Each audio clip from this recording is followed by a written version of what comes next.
नमस्कार, आप देख रहे हैं अटल टीवी। बहुत बहुत स्वागत है आप सभी का हमारे इस बेहद खास वीडियो में। बहुजन समाज पार्टी की सुप्रीमो मायावती एक बार फिर से अपने पुराने वोट बैंक को मजबूत करने की दिशा में सक्रिय हो गई हैं।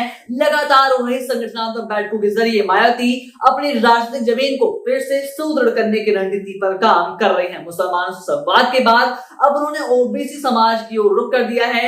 लखनऊ में आयोजित पिछड़ा वर्ग समाज भाईचारा संगठन की राज्य स्तरीय बैठक के माध्यम से उन्होंने अपनी पार्टी के पदाधिकारियों को नए निर्देश भी जारी कर दिए हैं। मायावती का मकसद साफ है, ओबीसी समाज को यह संदेश देना कि उनका असली हित और सम्मान केवल बसपा यानी कि बहुजन समाज पार्टी में ही सुरक्षित है। ये बैठक न सिर्फ संगठन को मजबूती देने का प्रयास है, बल्कि आने वाले चुनाव के लिए बसपा के वोट बैंक को दोबारा सक्रिय करने की दिशा में एक बड़ा कदम भी है। लखनऊ स्थित बसपा दफ्तर में मायावती की अध्यक्षता में हुई इस बैठक में पिछड़ा वर्ग समाज भाईचारा संगठन के तमाम पदाधिकारी मौजूद रहे।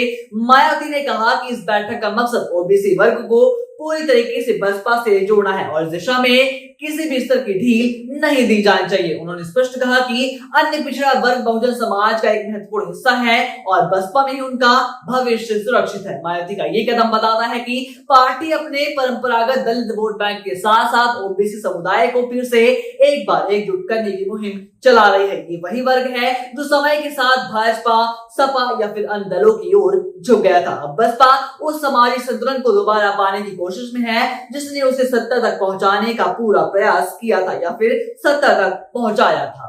मायावती ने इस बैठक में कांग्रेस, सपा, भाजपा पर सीधा हमला बोला।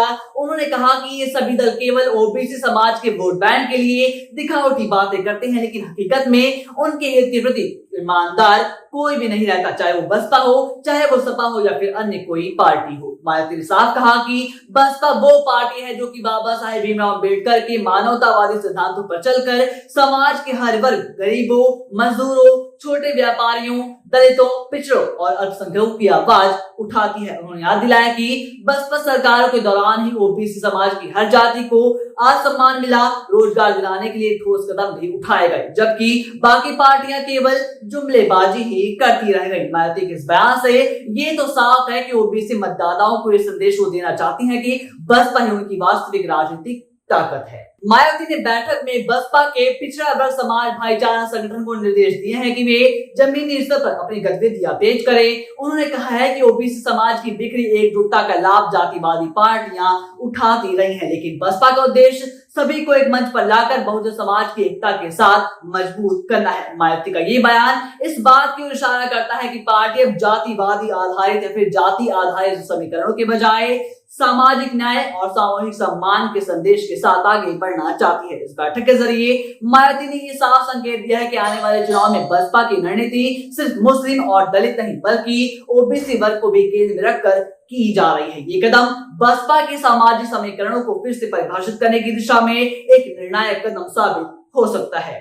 बाकी देश और दुनिया की तमाम खबरों के लिए आप देखते रहिए अटल टीवी।